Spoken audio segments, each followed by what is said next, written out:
ప్రకటన గ్రంథము 22వ అధ్యాయము 10-11 వచనాలను చదువుతున్నాను, చిత్తగించండి. మరియు అతడు నాతో ఇలాగు చెప్పెను, ఈ గ్రంథమందున్న ప్రవచన వాక్యములకు ముద్ర వేయవలదు, కాలము సమీపమై ఉన్నది. అన్యాయము చేయువాడు ఇంకనూ అన్యాయమే చేయనిమ్ము, అపవిత్రుడైన వాడు ఇంకనూ అపవిత్రుడుగానే ఉండనిమ్ము, నీతిమంతుడు ఇంకనూ నీతిమంతుడుగానే ఉండనిమ్ము, పరిశుద్ధుడు ఇంకనూ పరిశుద్ధుడుగానే ఉండనిమ్ము. ఇదిగో త్వరగా వచ్చుచున్నాను, వాని క్రియల చొప్పున ప్రతి వానికి చుటకు నేను సిద్ధపరచిన జీతము నా యొద్ద ఉన్నది. నేనే అల్ఫాయు ఒమేగయు, మొదటివాడను కడపటివాడను, ఆదియు అంతమునై ఉన్నాను. ప్రభునందు ప్రియులారా, ప్రకటన గ్రంథం చివరి అధ్యాయంలో కొన్ని మాటలు నేను మీకు చూపించాను. వాటిల్లో మొట్టమొదటిది, మరియు అతడు నాతో ఇలాగు చెప్పెను, ఈ గ్రంథమందున్న ప్రవచన వాక్యములకు ముద్ర వేయవలదు, కాలము సమీపమై ఉన్నది అన్నాడు.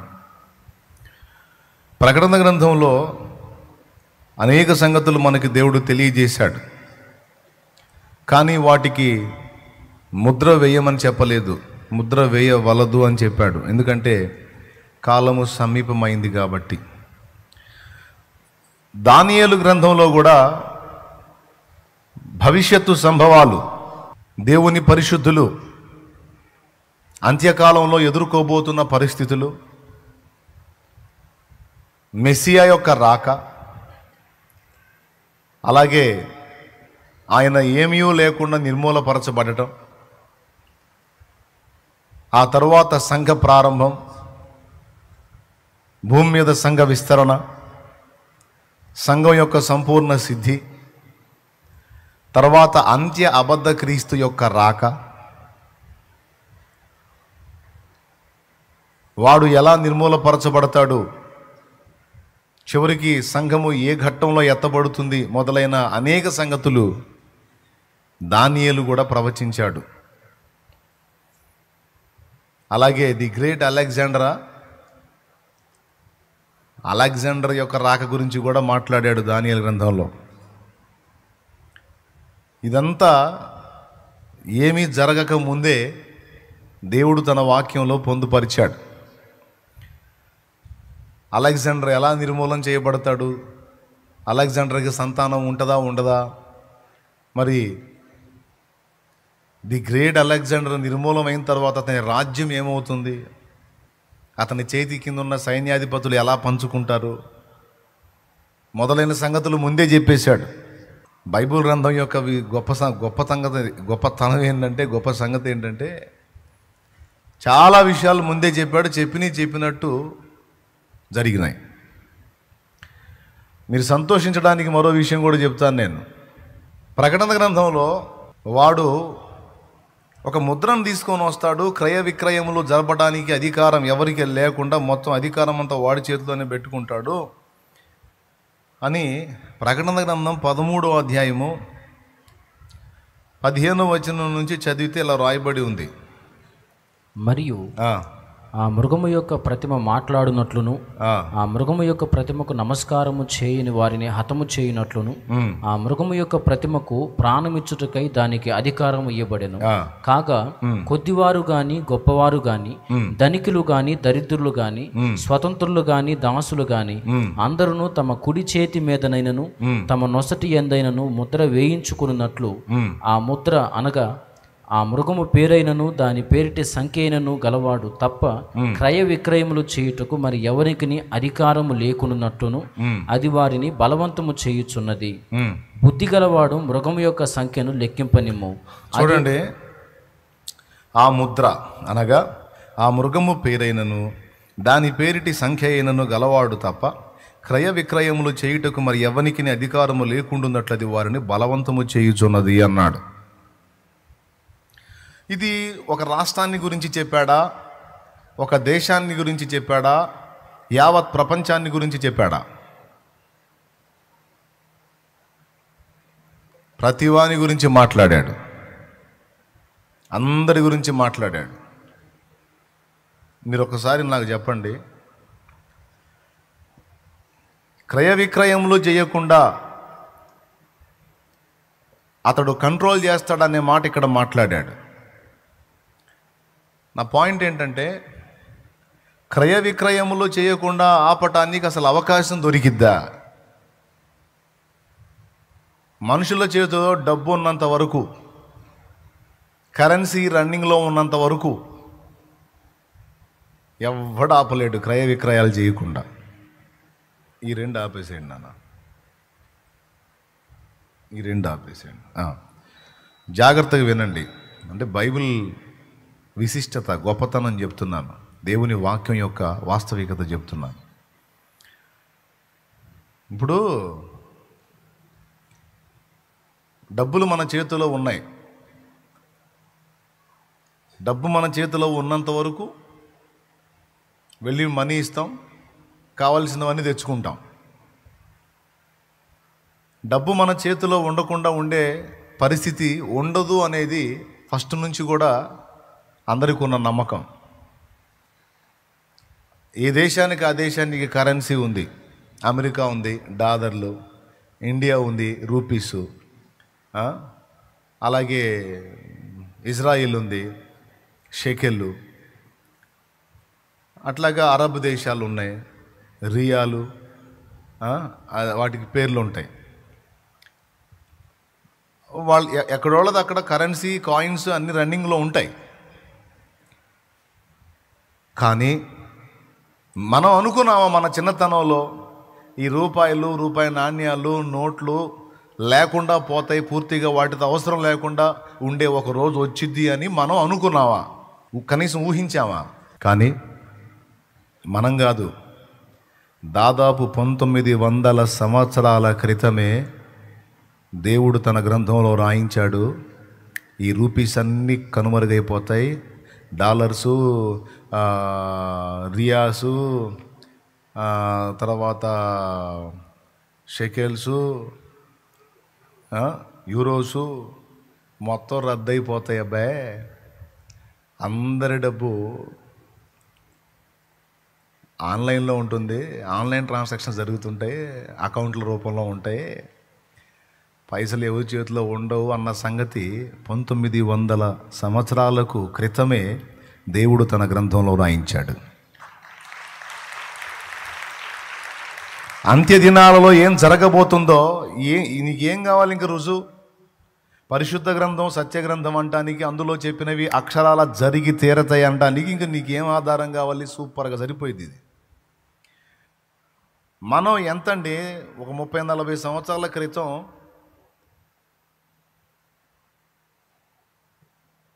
పిల్లకాయలాగున్నటువంటి మనం, 30 ఏళ్ల క్రితం వరకు పిల్లకాయలాగున్న మనం ఊహించలా మన చేతిలో రూపాయలు మరుగైపోతాయని. కానీ 1900 సంవత్సరాల క్రితమే గ్రంథంలో దేవుడు రాయించి పెట్టాడు, నీ చేతిలో ఉన్న కరెన్సీ మొత్తం కనుమరుగైపోయిందిరా బాబు. అందరి డబ్బు అకౌంట్ల రూపంలో ఒకటి చేతిలోకి వెళ్ళే ఛాన్స్ ఉంది. అలా ఉంటేనే క్రయ విక్రయములు జరపడానికి ఎవరికి కూడా అధికారం ఇవ్వడానికి, రద్దు చేయడానికి, అందరి డబ్బు వాడి చేతిలో ఉంటేనే అది సాధ్యమైద్ది. అందరి ప్రపంచంలో ఉన్న వ్యక్తుల డబ్బంతా ఒకటి చేతిలోకి వెళ్ళాలంటే కరెన్సీ రూపంలో ఉంటే ఎవరి డబ్బు వాళ్ళ ఇంట్లోనే, వాళ్ళ బీరువాలోనే, ఎవరి డబ్బు వాళ్ళ జేబుల్లోనే ఉంటుంది. కానీ మనీ మొత్తం అకౌంట్ల రూపంలో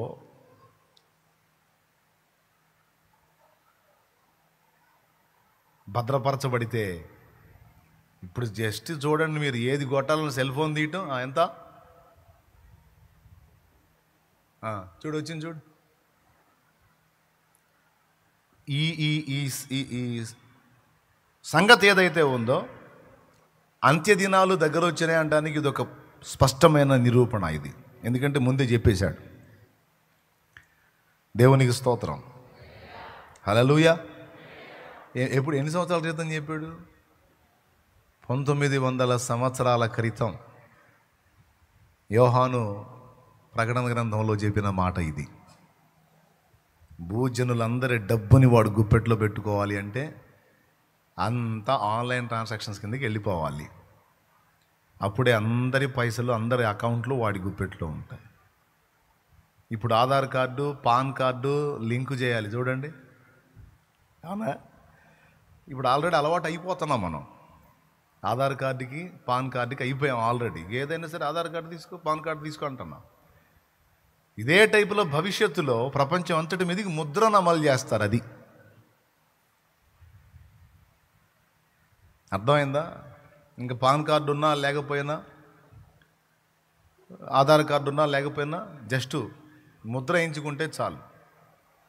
అది నొసళ్ళ యందు కానీ, కుడి చేతి మీద కానీ, ఎక్కడ కావాలంటే అక్కడ వేస్తాడు.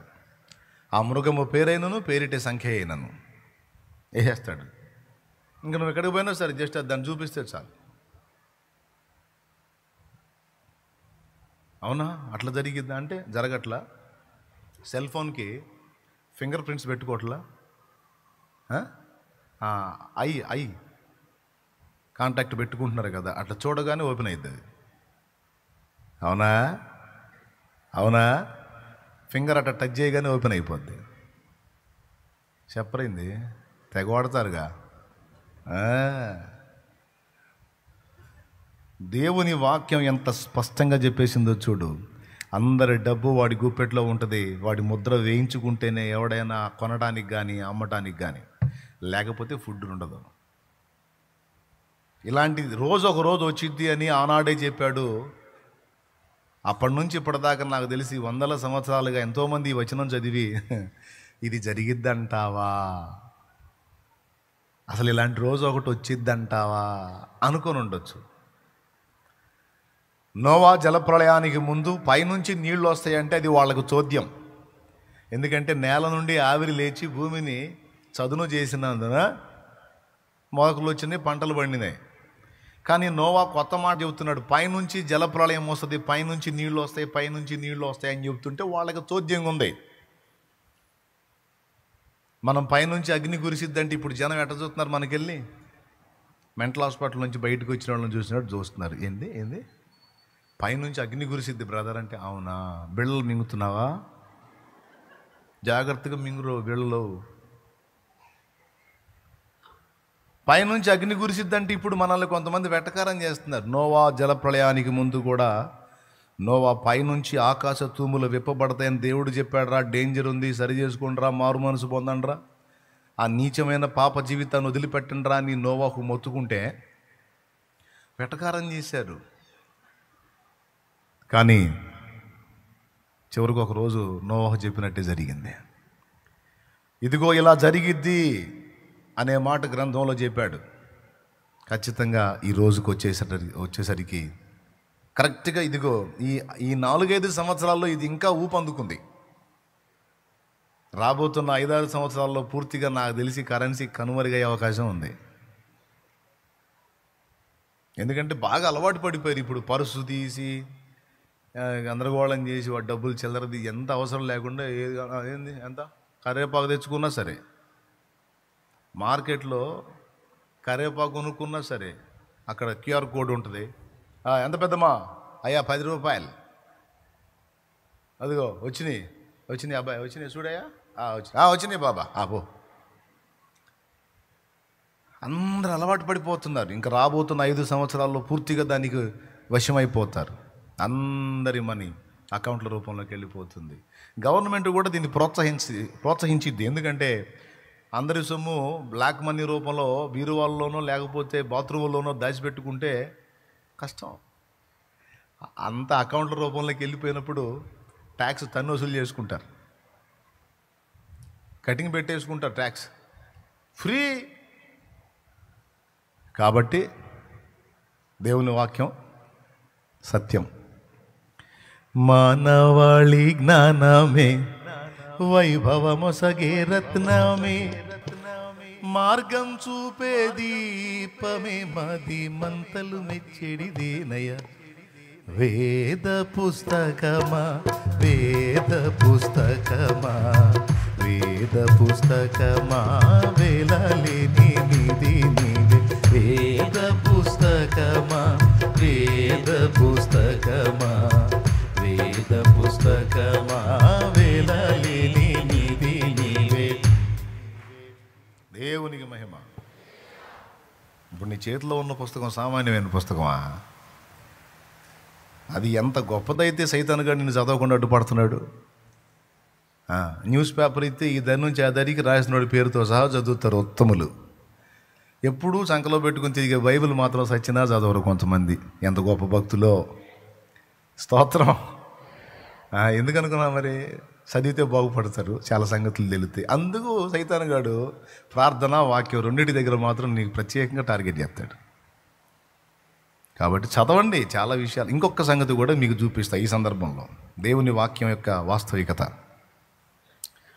ఇప్పుడు అమెరికాలో ఏమైనా జరిగిందనుకో, ఒక 50 సంవత్సరాల క్రితం, ఒక 50 ఏళ్ల క్రితం అమెరికాలో ఏమైనా జరిగిందనుకో, మనకు తెలిసిద్దా? ఒక 50 ఏళ్ల క్రితం అంటే నాకు తెలిసి రేడియోలో అమెరికాలో ఫలానా ప్రాంతంలో ఇలా జరిగింది అని కొప్పుల సుబ్బారావు, ప్రయాగ రామకృష్ణ చెబుతారు మనకి.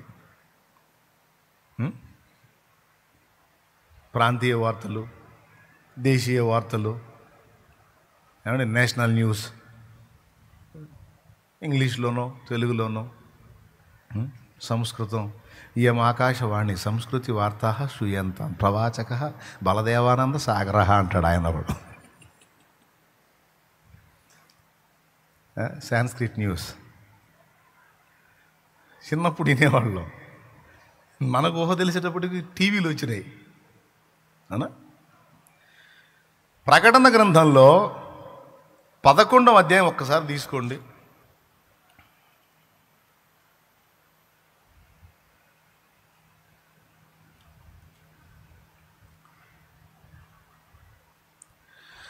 పదకొండవ అధ్యాయము 10వ వచనం నుంచి చూడు, నేను చదువుతున్నాను. ఈ ఇద్దరు ప్రవక్తలు భూనివాసులను బాధించినందున భూనివాసులు వారి గతి చూచి సంతోషించుచు ఉత్సహించుచు ఒకనికొకడు కట్నములు పంపుకొందురు. భూనివాసులు వారి గతి చూచి, వారి గతిని గూర్చి చూచా, పెద్దగా చెప్పండి, చూచా. ఎట్లా చూస్తారు? ఈ విషయం రాసేటప్పటికీ కనీసం రేడియో కూడా లేదు కదండి. 1900 సంవత్సరాల క్రితం ఏ దేశంలో కనీసం రేడియో కూడా లేదుగా.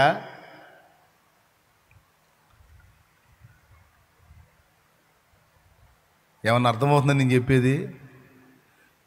రేడియో కూడా లేనప్పుడు ఇక ఉత్తరాలు ఉన్నాయి, లేఖలు ఉన్నాయి.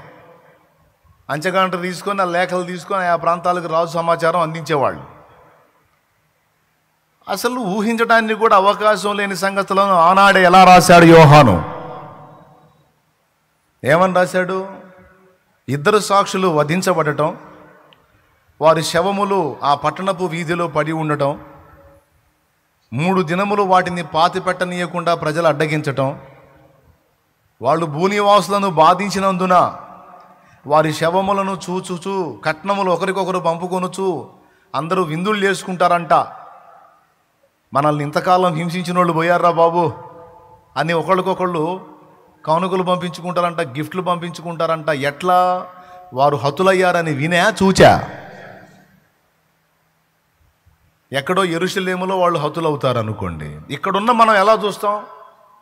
అసలు ఎట్లా సాధ్యమైంది? కనీసం ఊహించి రాయాలన్నా కుదరదే. ఒక మనుషుడు, యోహానుకు తెలుసా వీడియోస్ వస్తాయని, టీవీలు వస్తాయని, సెల్ ఫోన్స్ వస్తాయని, ఇంటర్నెట్ వచ్చిద్దని తెలుసా? కనీసం రేడియో వచ్చిద్దని తెలుసా యోహానికి? బ్రదర్, కానీ అప్పుడే పరిశుద్ధాత్మ దేవుడు రాయిస్తున్నాడు యోహాన్ చేత, అంత్యకాలములో ప్రజలందరికీ ఒక సౌకర్యం వచ్చింది. అదేంటో తెలుసా? ఎక్కడ ఏం జరిగినా ఆ వ్యక్తి ఉన్న చోటనే ఉండి అన్నీ చూడవచ్చు.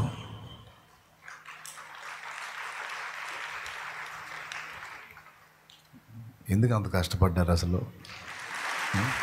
మరీ అంత చాకిరా? చెప్పు గట్టిగా, ప్రభుకు స్తోత్రం చెప్పు. చూడండి ఎంత క్లియర్గా. ఒక రోజు రాబోతుంది అంత్యదినములలో, ఆ రోజు జరిగే ఈ ఘట్టాన్ని భూజనులందరూ, భూనివాసులందరూ చూస్తారు. ఎలా సాధ్యమైంది అంటే, ఈరోజు మనకున్న సౌకర్యాన్ని బట్టి అమెరికాలో తుఫాను కొట్టి, లేకపోతే ఆస్ట్రేలియాలో అగ్ని ప్రమాదం జరిగి అడవులన్నీ తగలబడి, ఏమండి ఎక్కడ ఏది జరిగినా టపిమని వచ్చేస్తుంది. చూసేస్తుంది. ఇంట్లో కూర్చొని, వాష్రూమ్లో కూర్చొని, ఎందుకంటే అందరూ సెల్ ఫోన్ని, టీవీ అంటే తీసుకెళ్ళాది కదా, ఇంత ఉంటుంది కదా. ఇప్పుడు సెల్ ఫోన్ వచ్చింది, ఎక్కడ కూర్చున్నా 2 కార్యక్రమాలు. స్తోత్రం. అంత సౌకర్యం వచ్చేసిద్దన్న సంగతి 1900 సంవత్సరాల క్రితం యోహానుకి ఎలా తెలుసు? భూజనులందరూ విని అంటే ఒక అర్థం. అప్పటి కాలానికి భూజనులందరూ అంచెగంట ద్వారా లేఖలు చదివి అంటే అర్థం ఉంటుంది. కానీ ఆ 2 సాక్షులను వారి గతిని చూచి అంటే చూస్తారు, చూసే సౌకర్యం వచ్చిద్ది అని అర్థం. దేవునికి మహిమ కలుగునుగాక. హల్లెలూయా. ఒకసారి ఆలోచించండి. దీని గురించి ముందే చెప్పేశాడు వాక్యంలో. ఇప్పుడు పరిశుద్ధ గ్రంథం తక్కువైన గ్రంథమా? ఏం జరగబోతుందో 1900 సంవత్సరాల క్రితమే చెప్పేశాడు. ఇప్పుడు పక్క ఏది చెప్పాడో జరుపుకుంటూ వస్తుంది. మరి ఈ జరిగినప్పుడు మిగిలినవి జరగవా? ఇంకేమైనా డౌటా? ఇంకా చాలా ఉన్నాయి. పరిశుద్ధ బైబిల్ గ్రంథం ఏదైతే చెప్తూ వచ్చిందో, నేటి సైన్స్ దాన్ని రుజువు చేసుకుంటూ వస్తుంది. అంతరిక్షంలో వాటర్ ఉంది అన్న సంగతి సైన్స్ రుజువు చేసింది. దీనికంటే ముందు లేఖనం చెప్పేసింది. ఆకాశంలో నీళ్లు లేకపోతే ఆకాశపు తూములు విప్పబడి అగాధ జలములు భూమి మీదకి ఎలా వచ్చినాయి, ఆకాశం నుండి జలాలు ఎలా వచ్చినాయి చెప్పేశాడు. భూమి కింది భాగం పాతాళం అగ్నిమయమై ఉంది, అగ్నితో ఉంది అని చెప్పాడు లేఖనాల్లో. పరిశోధిస్తే అదే జరుగుతుంది. భూగర్భంలో అడుగుకి వెళ్ళే కొద్దీ ఉష్ణోగ్రత భయంకరంగా ఉంటుంది. అలాగే మనుష్య శరీరము మట్టి నుండి నిర్మించబడింది అన్నది స్పష్టంగా బైబిల్ చెప్పింది. ముక్కులో నుంచో, చెవులో నుంచో, నోట్లో నుంచో పుట్టాడని కాదు. పరిశుద్ధ బైబిల్ గ్రంథం ఏం చెబుతుందంటే, మంటి నుండి నిర్మించబడ్డది మానవ దేహం అన్నాడు. కానీ వేరే సాహిత్యాలు చూస్తే ముఖంలోంచి ఒకడు, భుజాల్లోంచి ఒకడు, పొట్టలోంచి ఒకడు, పాదాల్లోంచి ఒకడు పుట్టాడని వేరే గ్రంథం సాక్ష్యం. కానీ బైబిల్ ఏం చెప్తుంది? దేవుడైన యెహోవా నేల మంటి నుండి నరుని నిర్మించి వాని నాసికారంధ్రములలో జీవవాయువును ఊదగా నరుడు జీవాత్మాయను.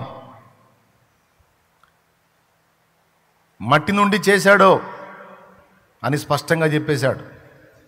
కాబట్టి మంటి నుండి చేయబడింది కాబట్టి తిరిగి మంటిలో మంటిగా కలిసిపోగలుగుతుంది. ఇకపోతే రెండవది, నేల మట్టి నుండి నిర్మించాడంటానికి రెండవ నిరూపణ ఏంటంటే, మట్టిలో దొరికే మూలకాలన్నీ మానవుని శరీరంలో ఉన్నాయి.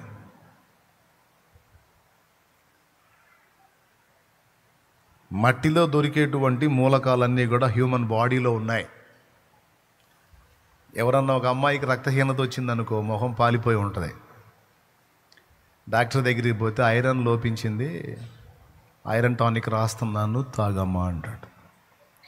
ఐరన్ అంటే ఏంది? ఇనుము కొంచెం తగ్గిందమ్మా నీకు అంటాడు. మనకి ఇనువేంది అసలు? ఒక మానవ శరీరంలో ఇనుమేంటండి? అది భూమిలో ఉంటుంది. మనిషి శరీరంలో ఇనుమేంటి? కానీ ఇనుము ఉంది. ఉందా లేదా? ఐరన్ టానిక్ రాసి ఇచ్చాడు.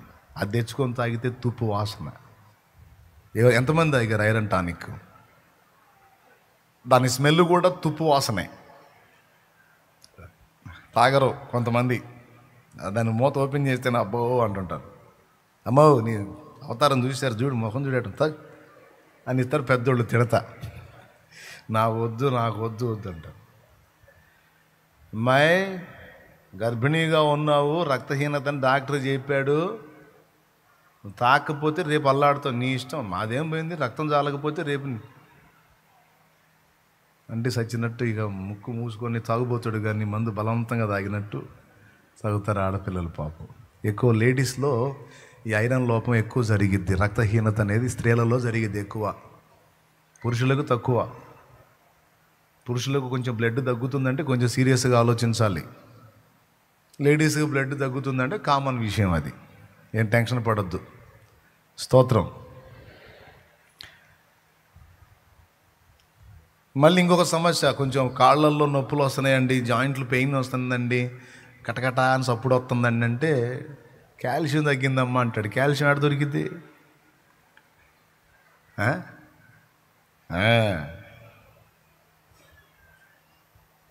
అలాగే బ్యాడ్ కొలెస్ట్రాల్ ఎక్కువైనాయి అనుకో, పొటాషియం ట్యాబ్లెట్లు ఇస్తారు. పొటాషియం ట్యాబ్లెట్లు తీసుకుంటే బ్యాడ్ కొలెస్ట్రాల్ తొలగిపోతాయి. పొటాషియం ఎక్కడుంది? బాడీలో ఉంది. భాస్వరం ఎక్కడుంది? బాడీలో. మెగ్నీషియం ఎక్కడుంది? బాడీలో ఉంది. ఐరన్ ఎక్కడుంది? బాడీలో ఉంది. ఇంకేం కావాలి? నేల మంటి నుండి నిర్మించాడంటానికి మంటిలో ఉన్న మూలకాలన్నీ మనిషి శరీరంలో కనపడుతున్నాయి. ఇంత స్పష్టంగా దేవుడు వాక్యం చెప్తుంటే, ఏదైనా సరే దేవుని వాక్యము నిరర్ధకము కాదు. సూర్య చంద్రాదులు ఎదురు తప్పిన, భూమి ఆకాశములు గతించిపోయినా నా మాటలు ఏమాత్రము గతించవని చెప్పాడు యేసయ్య. దీన్ని ఎగతాళి చేస్తాడు ఒక అప్రాచ్యుతుడు. ఏమండి, అప్రాచ్యుడు ఒకడు దీన్ని ఎగతాళి చేస్తాడు, దరిద్రుడు, తెలియక. ప్రభు క్షమించుగాక. ఇప్పుడు మళ్ళీ పాడుకుందామా? వేద పుస్తకమా, వేద పుస్తకమా, వేద పుస్తకమా, వేలలేని నిధి నీవే. వేద పుస్తకమా, వేద పుస్తకమా, వేద పుస్తకమా, వేలలేని నిధి నీవే. కడగండ్లలో శాంతి కరుణించేది నీవేగా, కడగండ్లలో శాంతి కరుణించేది నీవేగా. నిన్ను నమ్మిన వారికి అంతము కూడా ఆనందమయము. వేద పుస్తకమా, వేద పుస్తకమా, వేద పుస్తకమా, వేలలేని నిధి నీవే. వేద పుస్తకమా, వేద పుస్తకమా, వేద పుస్తకమా, వేలలేని నిధి నీవే. అన్ని వేళలందును అందించేవు జ్ఞానము, అన్ని వేళలందును అందించేవు జ్ఞానము. నిన్ను ధ్యానించే వారికి ఉన్నతి కలుగును నిక్కముగానే. వేద పుస్తకమా, వేద పుస్తకమా, వేద పుస్తకమా, వేలలేని నిధి నీవే. వేద పుస్తకమా, వాడరా పుస్తకమా, వేద పుస్తకమా, వేలలేని నిధి నీవే. దేవునికి మహిమ. పుస్తకాన్ని బాగానే గనపరిచి పాడారు. మరి చదివేది ఎంతమంది? మీకు దండం పెడతా, చదవండి. చదివితే బాగుపడతారు. అన్ని వేళల్లో నీకు జ్ఞానం అందుద్ది దేవుని వాక్యాన్ని ధ్యానిస్తే. తక్కువ అంచనా వేయొద్దు. అన్నీ ముందే చెప్పేశాడండి. చదువుకోవాలి జాగ్రత్తగా. చదువుకుంటే జరిగే పరిణామాలు చూసి నవ్వుకుంటాం. ఇక ఎరగనోడేం దడపడుతుంటాడు. వామ్మో ఏంది అట్ట జరుగుతుందంట, వామ్మో ఏంది ఎట్టు జరుగుతుందంట, అట్టంట ఇట్టంట అంటే మనం చిరునవ్వుతో తిరుగుతుంటాం. ఎందుకంటే ఏం జరిగిద్దో మనకు తెలుసు, ఎందుకంటే చెప్పేశాడు గ్రంథంలో మనకి. నీకు కూడా తెలిసిద్దిరా, నీకు దడ ఆయాసం ఉండదు, చదువుకోరా అంటే వాడు నాకెందుకు, అది నల్ల పుస్తకం నాకు వద్దు అంటాడు. మరి వాడి దగ్గర తెల్ల పుస్తకం ఉంది, ఎందుకు పనికిరాదు, అది చెడిపోయిన చరిత్రలు తప్ప. స్తోత్రం. నల్లట్ట పుస్తకం నాకెందుకు అంటాడు. పాపము నిండిన జగతికి పరిశుద్ధతను నేర్పించే గ్రంథం పరిశుద్ధ బైబిల్ గ్రంథం. అంధకారంలో వెలుగు ప్రకాశిస్తుందన్నట్టుగా అంధకారంలో ఆశ్చర్యకరమైన వెలుగు దేవుని వాక్యం. ఏమండి, నీ గ్రంథానికి ముందున్న నలుపుకు ఒక అర్థం. గ్రంథం స్టార్టింగ్లో ఎదురు బార్డర్లో కనపడుతున్న ఎరుపు ఒక అర్థం, లోపల తెలుపు పేపర్ ఒక అర్థం. ప్రియులారా, చాలా నిరూపణలు ఉన్నాయి. ప్రకటన గ్రంథంలో 22లో ఈ గ్రంథమునకు ముద్ర వేయవలదు, ఎందుకంటే కాలం సమీపమైందన్నాడు. కానీ దానియేలు గ్రంథంలో ముద్ర వేయమన్నాడు. అంత్య దినముల వరకు ఇది ఓపెన్ కాకూడదు అబ్బాయి, వీటిని నువ్వు ముద్ర వేసేసేయాలి, సైలెంట్గా ఉంచాలన్నాడు. చూడు ఒకసారి దానియేలు గ్రంథము, అప్పుడేమో ముద్ర వేయమన్నాడు.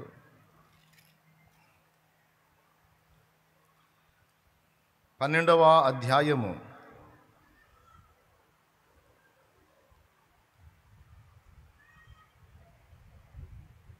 దానియేలు గ్రంథము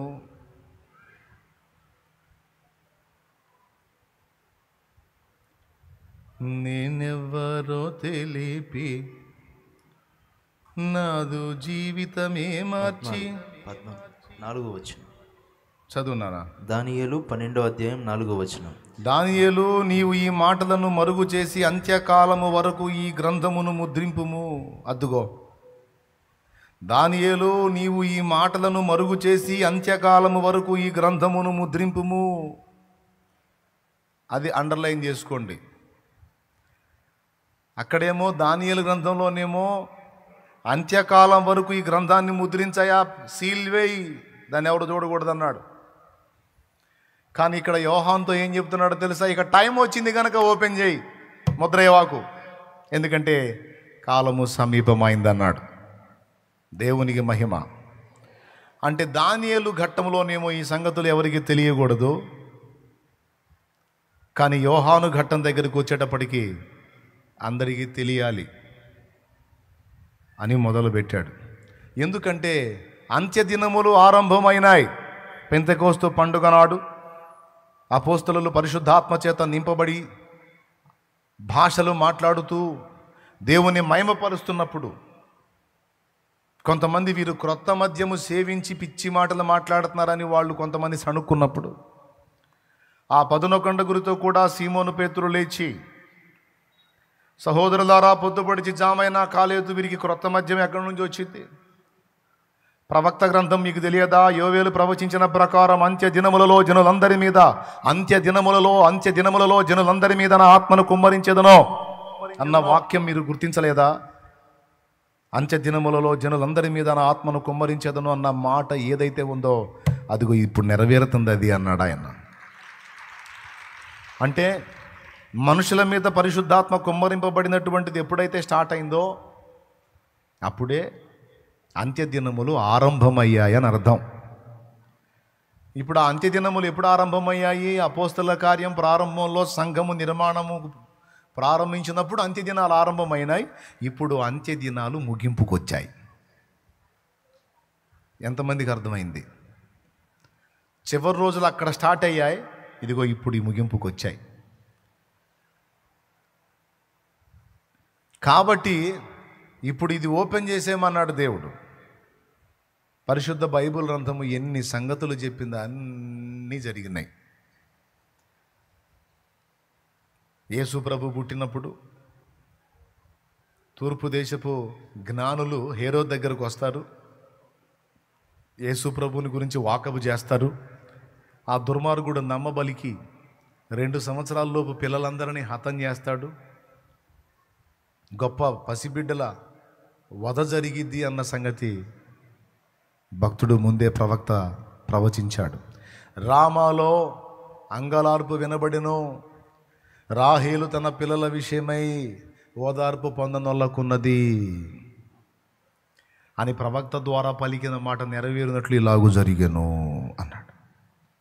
అక్కడ ఏం జరిగిద్దో, ఎవరు ఈ సమస్య కొనక్కొస్తారో కూడా ముందే ఎరిగి ఇదిగో ఇలా జరిగిద్ది అని భవిష్యత్తులో జరగబోయే ఘట్టాన్ని ప్రవక్త ద్వారా ముందే పలికించి దాని నెరవేర్పును మనం చూసేటట్టు చేశాడు దేవుడు. ఇట్లా బైబిల్ గ్రంథం గొప్పతనం ఏంటంటే ఏం జరగబోతుందో ముందే బయలుపరుస్తాడు. బయలుపరిచిన దాని ప్రకారం అచ్చుగుద్దినట్టు అలాగే జరిగిద్ది. అందుకు బైబిల్ గ్రంథం సత్య గ్రంథము. కొడితే గట్టిగా.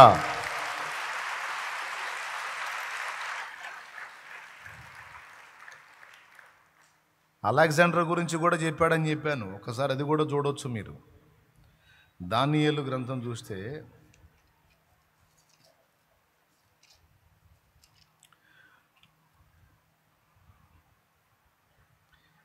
దానియేలు గ్రంథము 2వ అధ్యాయము 31 వచనం. ఎన్నో అధ్యాయం అయ్యా? 2వ అధ్యాయం 31 వచనం. ఏముంది అందులో?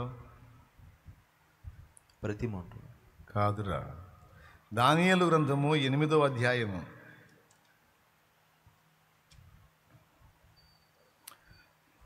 ఎందుకంటే ఈ బైబిల్ గ్రంథం యొక్క నాణ్యత మీకు ముందు చెప్తున్నానన్నమాట.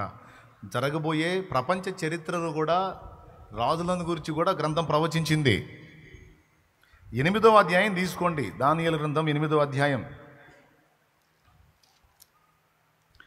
3వ వచనం నుంచి చదువుతున్నాను, చిత్తగించండి. నేను దర్శనము చూచుచున్నప్పుడు నేను ఏలామను ప్రదేశ సంబంధముగు షూషనను పట్టణపు నగరులో ఉండగా దర్శనము నాకు కలిగెను. అడ్రస్ చెప్తున్నాడు, ఎక్కడ కలిగిందో దర్శనం. నేను ఊలయను నది ప్రక్కన ఉన్నట్టు నాకు దర్శనము కలిగెను. నేను కనులెత్తి చూడగా ఒక పొట్టేలు ఆ నది ప్రక్కన నిలిచి ఉండెను. ఏంటిది? పొట్టేలు. దర్శనంలో పొట్టేలు కనపడుతుంది. దానికి 2 కొమ్ములు.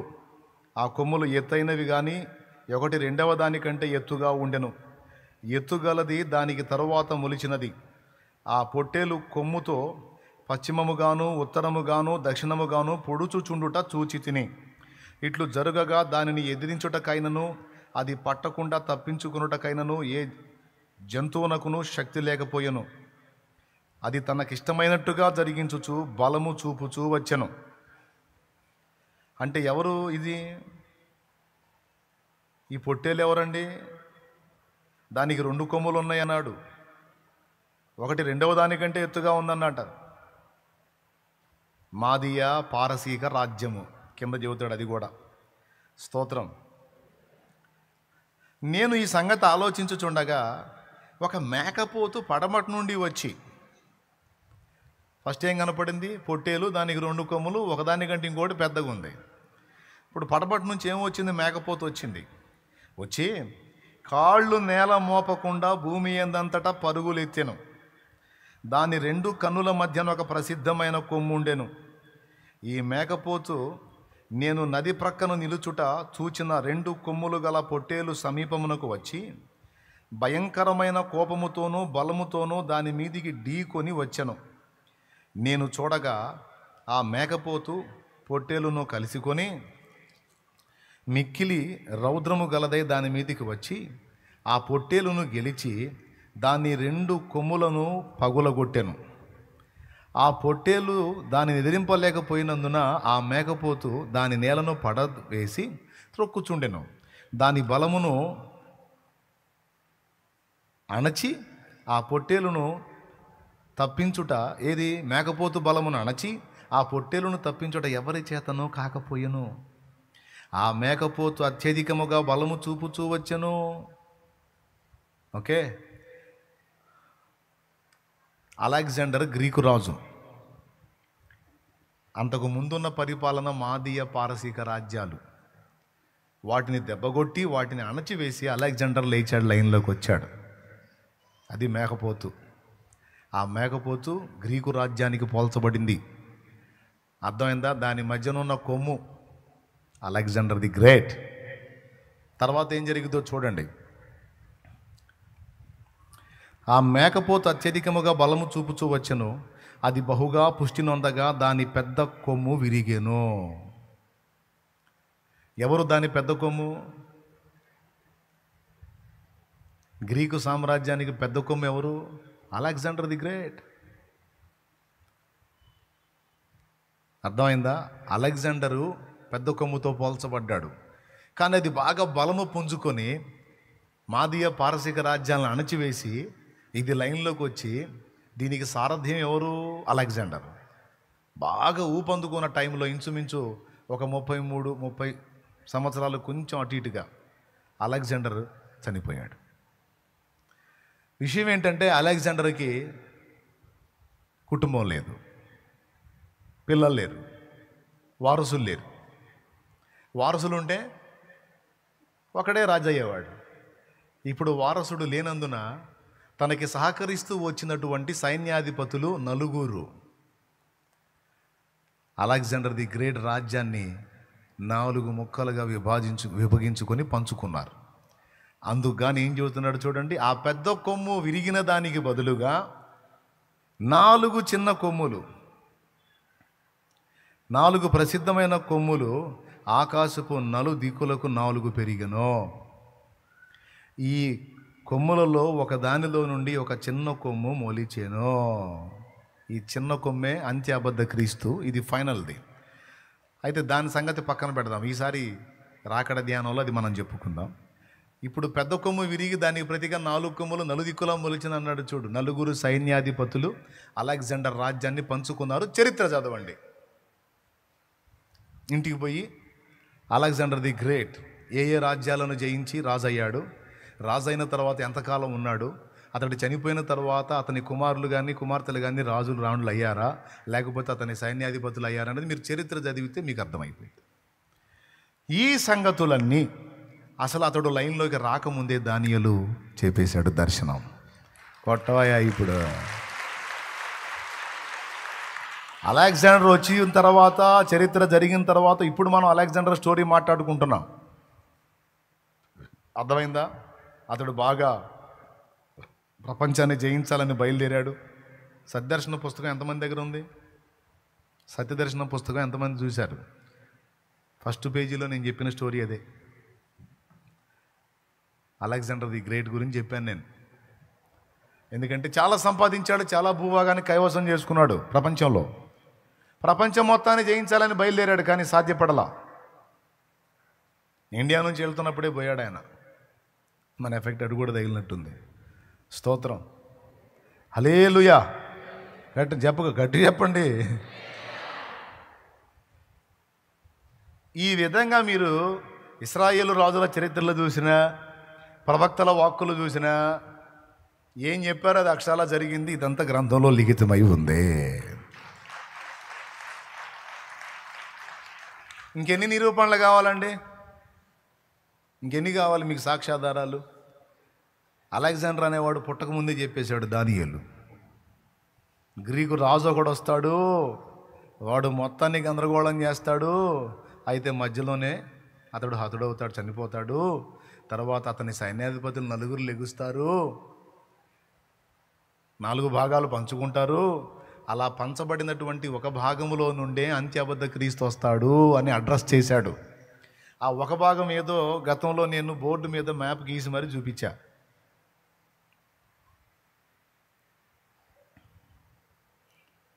అది ఇరాక్, సిరియా,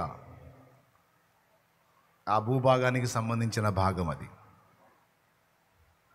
అంటే అక్కడి నుంచి లెగుస్తాడు అంత్య అబద్ధ క్రీస్తు అంటానికి ఒక అడ్రస్ చేశాడు ఇక్కడ.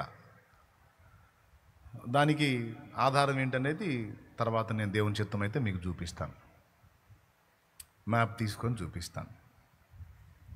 ఇప్పుడు చదువుకున్న వచనం దగ్గరికి వద్దాం. మనం చదువుకున్న దగ్గరికి వద్దాం.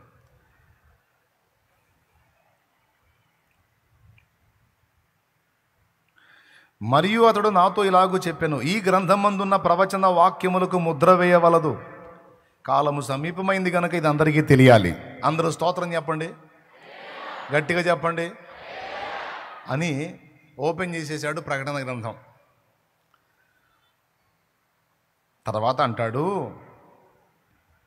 అన్యాయము చేయువాడు ఇంకనూ అన్యాయమే చేయనిమ్ము, అపవిత్రుడైన వాడు ఇంకనూ అపవిత్రుడుగానే ఉండనేమో, నీతిమంతుడు ఇంకనూ నీతిమంతుడుగానే ఉండనేమో, పరిశుద్ధుడు ఇంకనూ పరిశుద్ధుడుగానే ఉండనేమో అన్నాడు.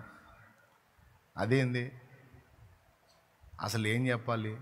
నువ్వేం చెప్పాలి? అందరూ నీతిమంతులుగా మారండిరా, అందరూ పరిశుద్ధులు కండిరా, అందరూ మారు మనసు పొందండిరా అని కదా చెప్పాలి. అన్యాయం చేస్తున్నాడా వాడిని అన్యాయస్తుడిగానే ఉండని, వాడు ఇంకా అట్టనే ఉండును. అపవిత్రుడైన వాడు ఇంకనూ అపవిత్రుడుగానే ఉండును, నీతిమంతుడు ఇంకనూ నీతిమంతునిగానే ఉండును, పరిశుద్ధుడు ఇంకనూ పరిశుద్ధుడుగానే ఉండును. అంటే ఒక కోణంలో దీన్ని ఎలా అర్థం చేసుకోవచ్చు అంటే, కిందేమో పుట్టినోట్లో చేయును ఉండును అన్నాడు. అన్యాయం చేసేవాడు ఇంకనూ అన్యాయమే చేయునని పుట్టినోట్లో రాశాడు. కానీ అక్కడ ఉన్నది ఉన్నట్టు మనం చదివితే, అన్యాయము చేసేవాడిని అన్యాయం చేయని, అపవిత్రుడైన వాడిని అపవిత్రుడుగానే ఉండని, నీతిమంతుడిని నీతిమంతుడిగానే ఉండని, పరిశుద్ధుడిని పరిశుద్ధుడిగానే ఉండని అనే మాట ఎందుకు వాడాడు అంటే, ఒక కోణం చెప్తున్నా. ప్రకటన గ్రంథం ప్రారంభం నుండి చివరి దాకా చదివి అందులో సంగతులు గైకొనకుండా, అందులో విషయాలు గైకొనకుండా వాస్తవంగా ఏం జరుగుతుందో చూశాడు, ఏం జరగబోతుందో తెలుసుకున్నాడు. భవిష్యత్ అంతా కూడా వీడికి సినిమా చూపించాను నేను, ఇట్లా జరగబోతుందిరా అని మొత్తం వీడియో చూపించా. ఇంత చూసి ఇంత చదివి ఇంత తెలుసుకొని కూడా ఒకడు అన్యాయానికే తెగించాడు అంటే వాడిని గదిలించొద్దు, వాడికి నేను చేస్తా న్యాయం. అది అర్థం. ఇది ఒక ప్రకటన గ్రంథం ఒక్కటికే అనుకోవచ్చు, లేదా టోటల్ బైబిల్ మొత్తం నేను ఇచ్చి ఉండగా ఇంత చదివి ఇన్ని సూచనలు చూసి నా వాక్కు యొక్క వాస్తవికత తెలుసుకొని దాని యొక్క నిశ్చయత తెలుసుకొని కూడా వీడు మారు మనసు పొందకుండా ఇంకా అన్యాయ బతుకుతుంటే వాడిని గదిలించొద్దు, అంతే ఉంచన్నాడు. అది ఇందులో ఉన్న విషయాలు ఇంత స్పష్టంగా గ్రహించు కూడా వాడు ఇంకా అపవిత్రతనే ప్రేమించి కోరుకొని జరిగింపబూనుకుంటే వాడిని అడ్డగించవద్దు, కంటిన్యూ కానీ అన్నాడు. అర్థమైందా? ఇంత వాస్తవికత తెలుసుకొని ఉండి కూడా మొత్తం సినిమా మొత్తం వాడు చూసి కూడా ఇంకా అడ్డదిడ్డమైన బతకడానికి ఇష్టపడుతున్నాడు, మారు మనసు పొందని ఇష్టపడట్లేదంటే వాడిని గదిలించొద్దు, పక్కన ఉంచన్నాడు. ఇది తెలుసుకొని ఎవడైనా నీతిమంతుడైతే వాడిని నీతిమంతునిగా ఉండని, ఇది తెలుసుకొని ఎవడైనా పరిశుద్ధుడై జాగ్రత్త పడితే, ఏ తల్లైనా పరిశుద్ధురాలై జాగ్రత్త పడితే ధన్యులో ఉన్నాయి అట్లా వాళ్ళని. వాని వాని క్రియలకు జీతం ఇచ్చుటకు ఇదిగో నేను సిద్ధపరిచిన జీతము నా యొద్ద ఉన్నది, నేను త్వరగా వచ్చుచున్నాను. నేనే అల్ఫాయు ఒమేగయు, మొదటి వాడను. అంటే స్టార్టింగ్లో ఈ విశ్వమంతటికి ముందున్న వాడను నేనే, దీని అంతములో ఉండేవాడిని కూడా నేనే, ఇంకెవడో లేడు. ఆది నేనే, పాత నిబంధనలో యెహోవా కూడా నేనే. యేసయ్య చెబుతున్నాడు,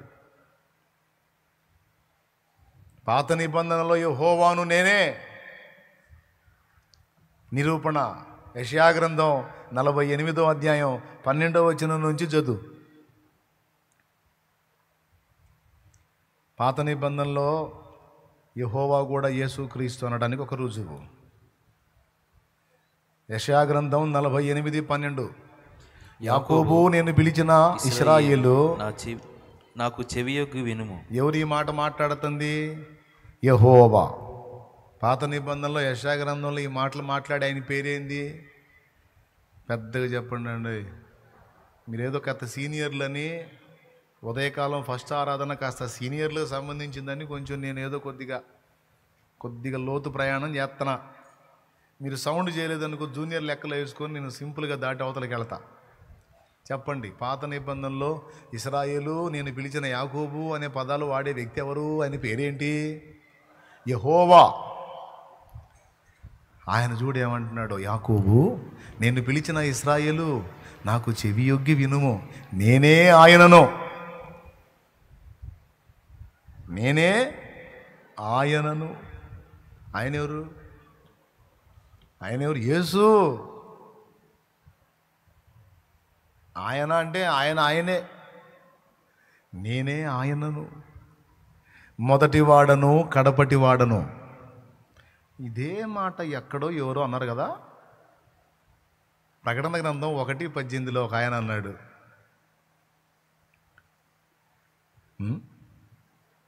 చూడు నేను మొదటి వాడును కడపటి వాడును జీవించు వాడును మృతుడనైతిని గాని ఇదిగో యుగములు సజీవులనై ఉన్నాను. అద్దుగో ఎవరైనా మరియు మరణము యొక్కయు పాతాళ లోకము యొక్కయు తాళపు చెవులు నా స్వాధీనంలో ఉన్నవి. నేను రా అంటేనే ఎవరైనా రావాలి, వద్దులే ఆగంటే ఆగిపోవాలి. అంతేగాని నేను తలుపు తీయకుండా ఎవరి ప్రాణం పోవటానికి లేదు, ఎవరికి ప్రాణం రావటానికి లేదు, పోవటానికి లేదు. స్తోత్రం గట్టిగా చెప్పాలి మీరు.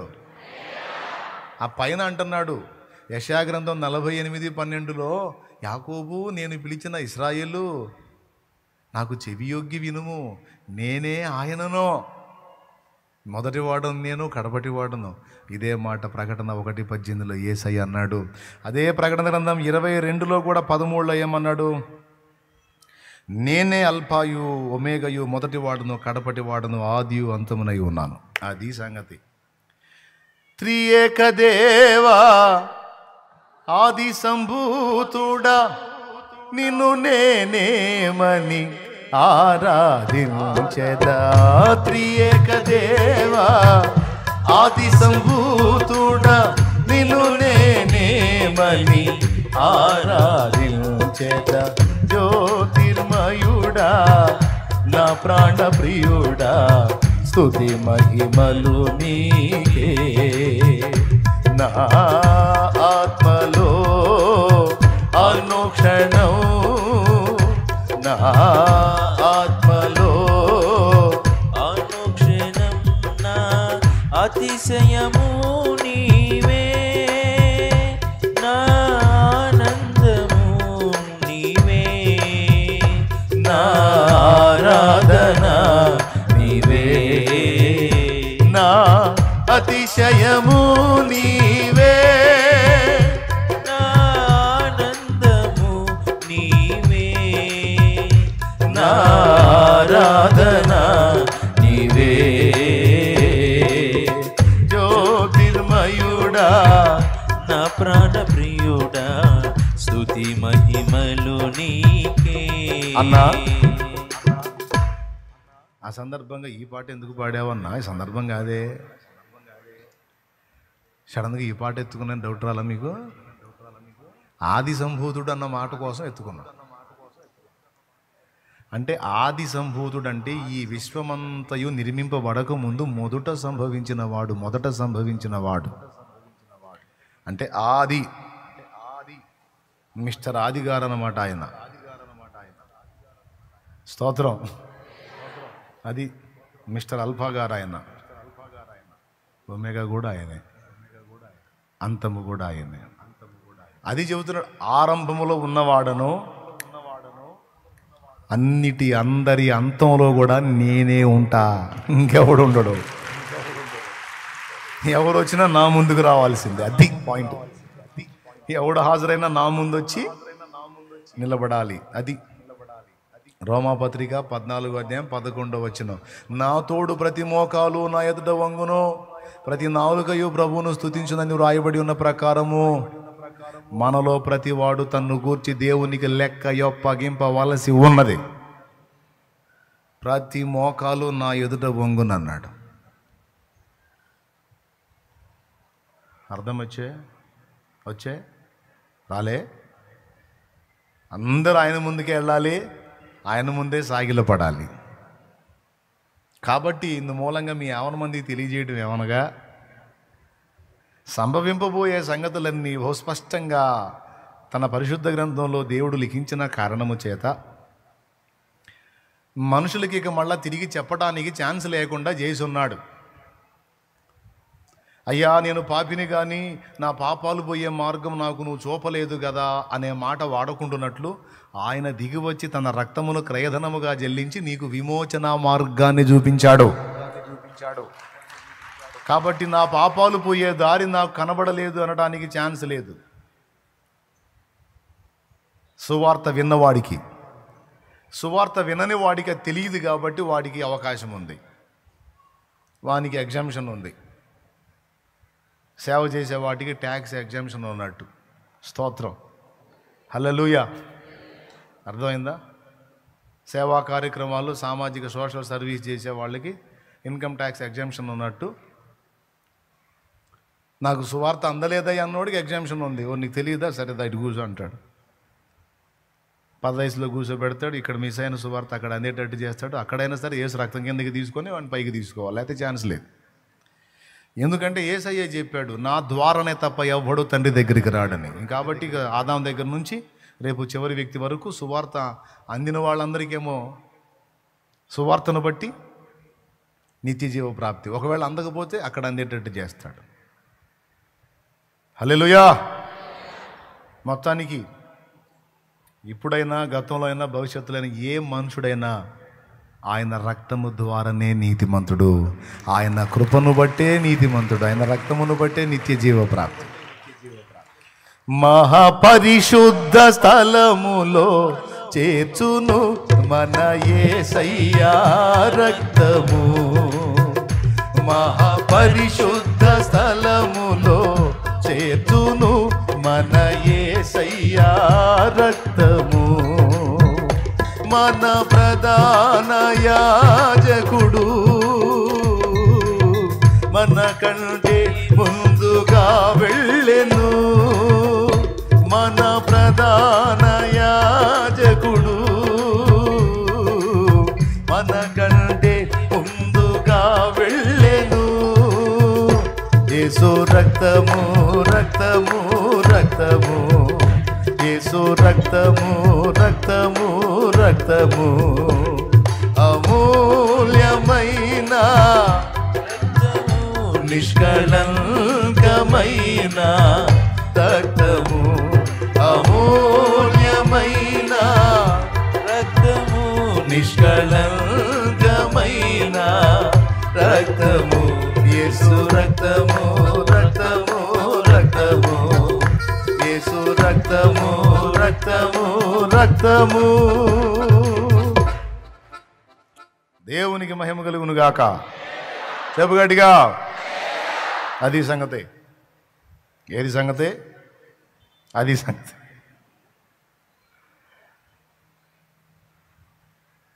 తన గ్రంథములో అనేక సంగతులు దేవుడు వెల్లడి చేసిన తరువాత ఆయన గ్రంథములోని సంగతులను ఎరిగి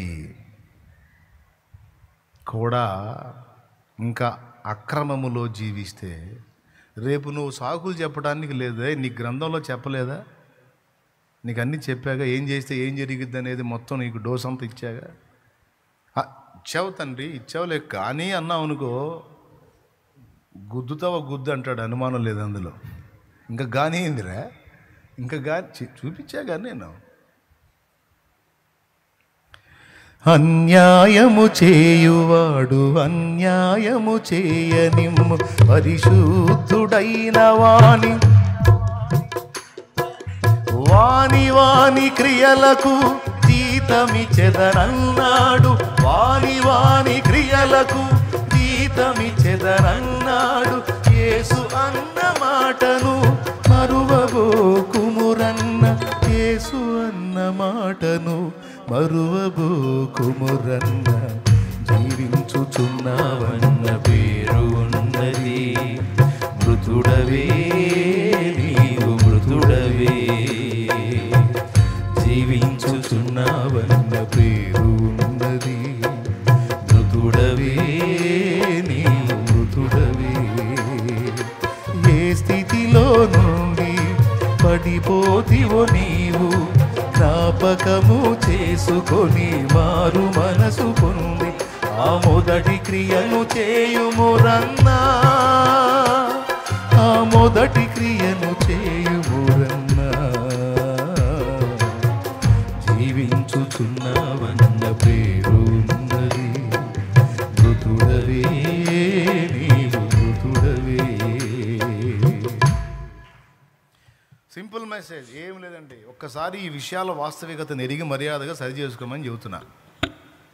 అది ఇంకా మారు మనసు పొందకుండా అవకతవకల్లో ప్రయాణం చేస్తున్నాళ్ళు. ఇంత చూసి ఇన్ని జరుగుతున్నాయి కనుక భవిష్యత్తులో ఆయన చెప్పినవన్నీ జరుగుతాయి కనుక దేవుని సత్యం ఎరిగి, ఆయన రక్త త్యాగం, ఆయన పరిచర్యను ఎరిగి, ఆయన సంగతులు ఎరిగి, భవిష్యత్తులో జరగబోతున్న సంభవాలు ఎరిగి కూడా ఇంకా నేను అక్రమ సంబంధమైన జీవితంలో కొనసాగుతాను అని నువ్వు కానీ ముడేసుకుంటే నీ కర్మ కానీ అన్నాడు.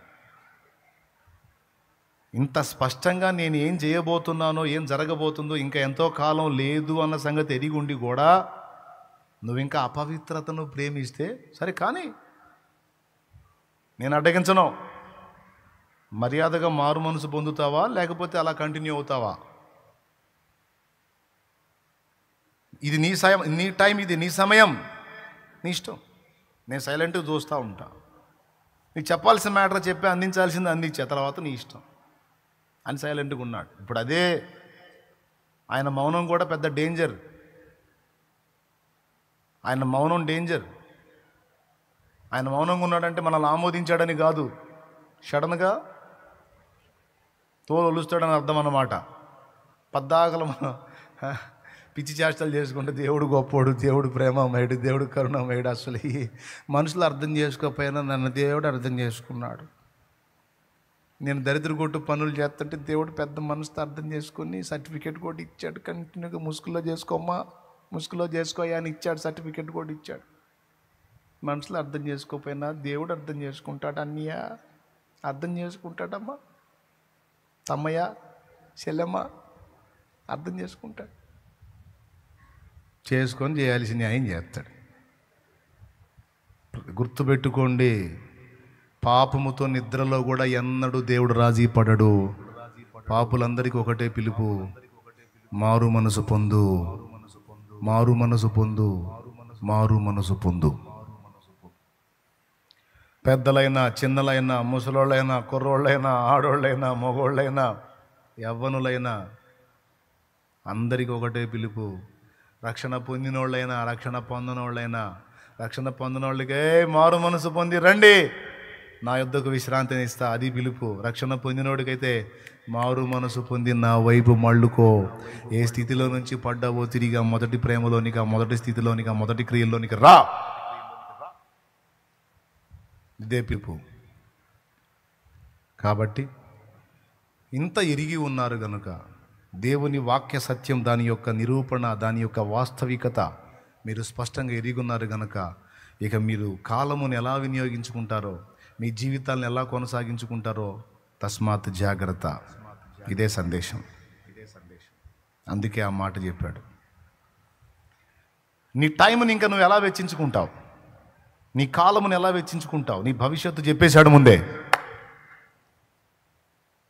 కనుక ఎవరి జీవితాన్ని వాళ్ళు బ్యాలెన్స్ చేసుకోవాలి. ఇక్కడ పాయింట్ ఏంటంటే, మొట్టమొదట అన్యాయము అంటే న్యాయము తప్పి ప్రవర్తించటం అనేది మానుకోవాలి.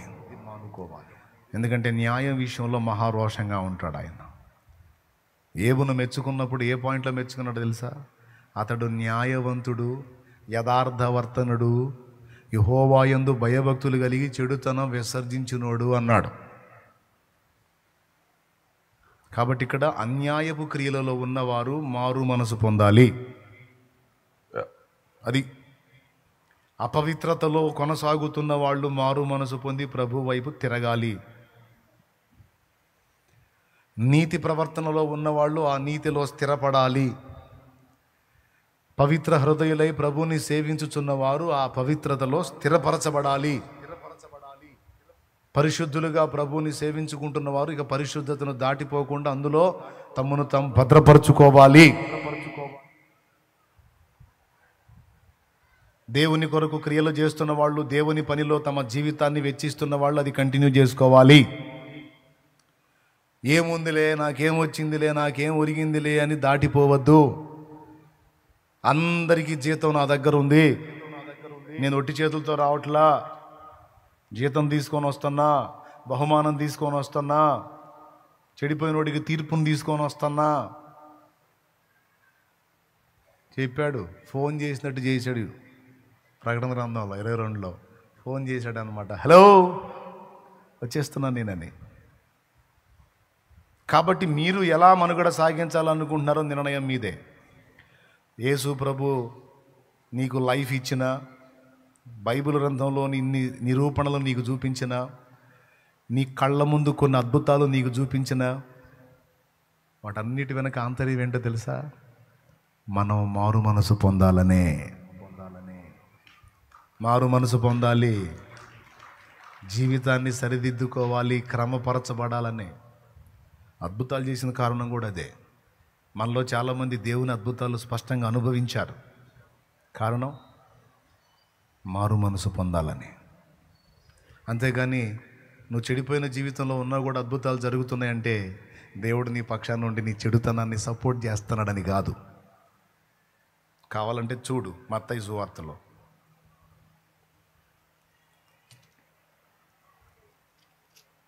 మత్తయి సువార్త 11వ అధ్యాయం 20వ వచనం చూడు. పిమ్మట ఏ ఏ పట్టణములో ఆయన విస్తారమైన అద్భుతములు చేసినో ఆ పట్టణము గలవారు మారు మనసు పొందకపోవుట వలన ఆయన వారినిట్లు గద్దింపసాగాను. అయ్యో కొరాజీ, అయ్యా ఏ ఏ పట్టణాల్లో ఆయన విస్తారమైన అద్భుతాలు చేశాడో ఆ పట్టణాల వారు మారు మనసు పొందకపోవటం వల్ల ఆయన వారినిట్లు గద్దించాడంట. అంటే ఇప్పుడు నువ్వు అద్భుతాలు ఎందుకు చేశా ఏసయ్యా అంటే అవి చూసి నేనేందో అర్థం చేసుకొని మారు మనసు పొందుతారన్నారా. అంతేగాని మమ్మల్ని ఓకే చేసినట్టు కాదన్నమాట. మా పాపాన్ని సపోర్ట్ చేసినట్టు కాదన్నమాట. ఎట్లా సపోర్ట్ చేస్తారా? పాపానికి నాకు బద్ధ వైరుధ్యం ఉంది, బద్ధ శత్రుత్వం ఉంది, పొర్రాపాటును కూడా ఒప్పుకోను. అందరూ రాళ్ళు తీసుకొని వచ్చి కొట్టబోతే ఆయన ఏమన్నాడు? పాపం లేనివాడు రాయేయండి అన్నాడా? ఒక్కడ లేకుండా పోయారా మొత్తం రాళ్ళు కిందేసి? ఆమె మీద ఒకడు కూడా వేయలే. కానీ యేసుప్రభు ఏమన్నాడు? నిన్నెవరూ శిక్షించలేదా? నన్ను ఎవరూ శిక్షించలేదయ్యా, నేను కూడా శిక్షించను. కానీ ఇక రహస్యంగా చేసుకో పాపం అన్నాడా? ఇక నువ్వు పాపము చేయకన్నాడు. బేదెస్తా కోనేటి దగ్గర 38 సంవత్సరాలు పేషెంట్గా ఉన్నవాడిని బాగు చేసి వాడు ఏడున్నాడు వెంటబడ్డాడు, వెతికాడు, ఎంక్వైరీ చేశాడు. వాడు దేవాలయంలో కనపడ్డాడు. అప్పుడు అంటున్నాడు, ఇదిగో స్వస్థత నొందితివి, మరి ఎక్కువ కీడు నీకు కలగకుండాన్నట్లు ఇక నువ్వు పాపం చేయొద్దు అన్నాడు. ఎక్కడ రాజీ పడ్డాడండి యేసయ్య పాపంతో? ఎక్కడ ఒప్పుకున్నాడండి యేసయ్య? ఏం కాదులే బేట పాపం చేసుకొని, ఆడ మనిషికైనా మగోడికైనా ఊరుకోడు. అంటే తెలియక ముందు నీకు అజ్ఞాన దశలో ఉన్నప్పుడు ఏదో తెలియక యేసుని గుర్తెరక, ఆయన వాక్యం గుర్తెరక, ఆయన అద్భుతాలు చూడక, ఆయన కార్యాలు అనుభవించక లోకానుసారిగా ఉన్నప్పుడు మైండ్ పోయి ఉన్నావు కనుక నీకు ఎగ్జామ్షన్ ఇచ్చాడు. అక్కడ తెలియదు కాబట్టి. తెలిసి నేను అదే గడ్డి తింటానంటే ఎట్ట కుదిరిద్ది? సీటు పగిలిద్ది. స్తోత్రం. ఏం పగిలిద్ది? అంటే కూర్చునే సీట్లే. దేవునికి స్తోత్రం. ఏమర్థమైందక్కాయ్?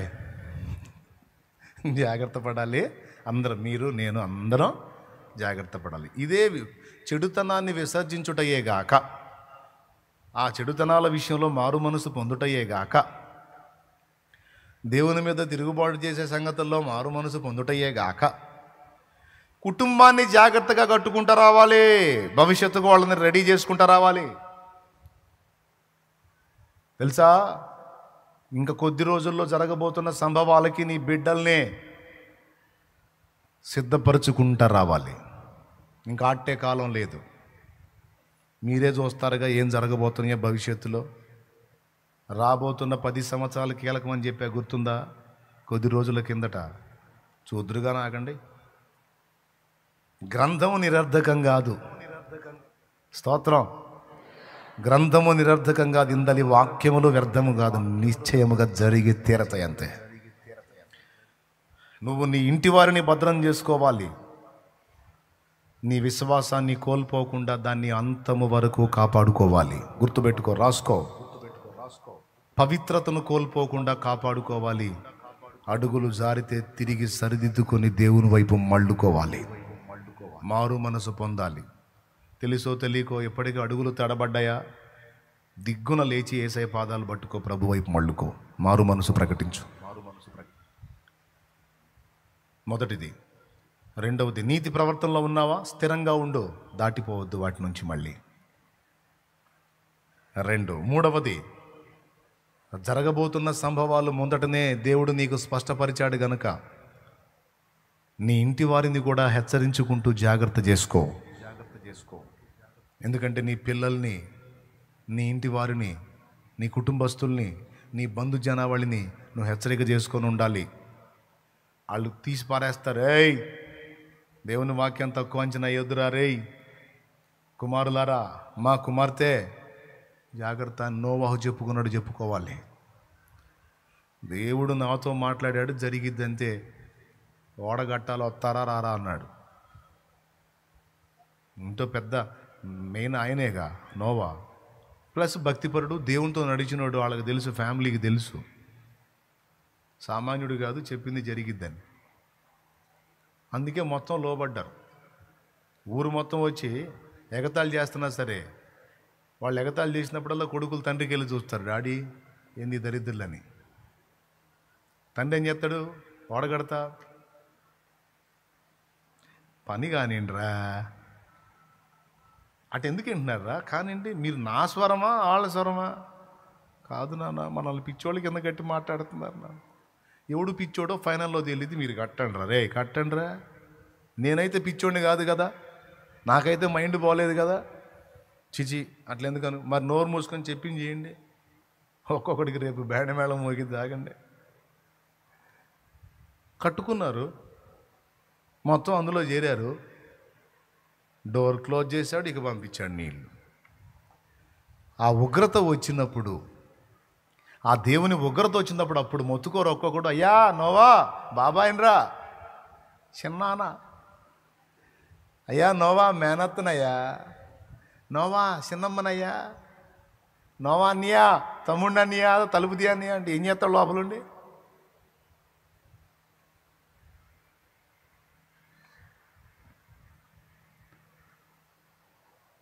పిల్లరా జాగ్రత్త పడాలి. జ్ఞాపకముంచుము లోతు సతీమణి, శాపనగర ప్రియ స్నేహితురాలు. జ్ఞాపకముంచుము లోతు సతీమణి, శాపనగర ప్రియ స్నేహితురాలు. ఆపద నెరిగి ఆశను వీడక, ఆపద నెరిగి ఆశను వీడక, నాశనముందెను పాఠము మీకిది, నాశనముందెను పాఠము మీకిది. అదిగో అంజూరము ఓ క్రైస్తవ చిగురించెను చూడుము, అదిగో అంజూరము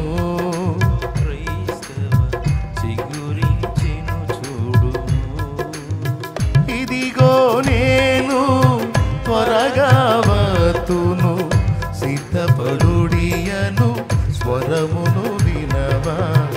ఇదిగో నేను త్వరగా వత్తును, సిద్ధపడుడియను స్వరమును వినవా. అదిగో అంజూరము ఓ క్రైస్తవ చిగురించెను చూడుము.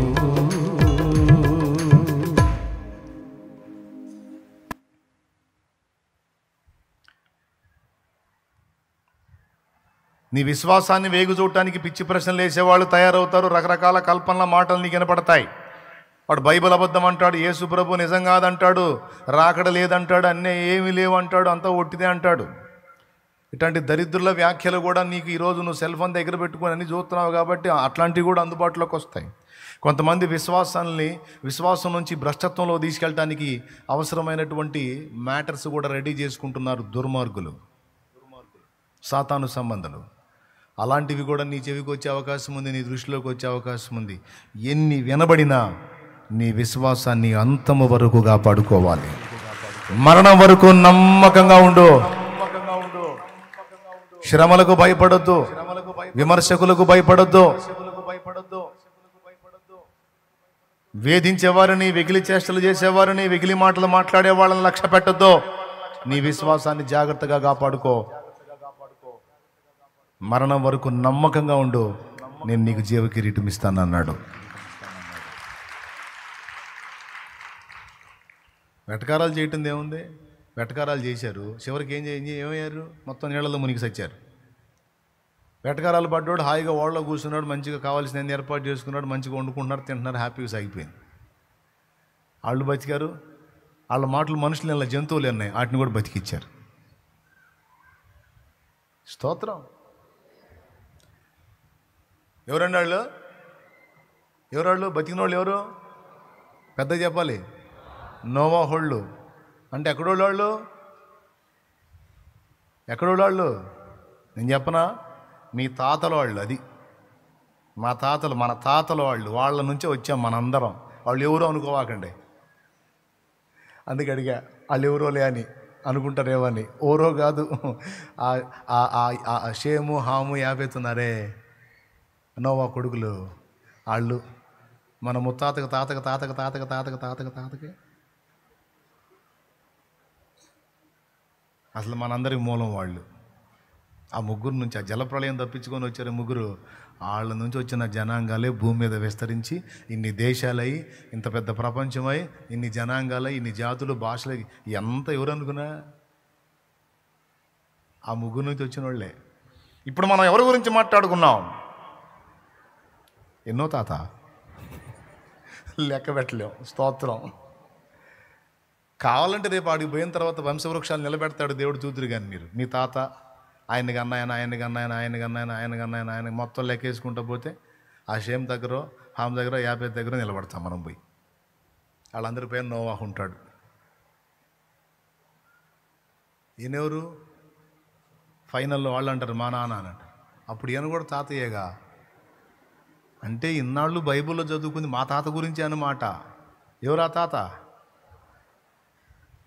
నోవా.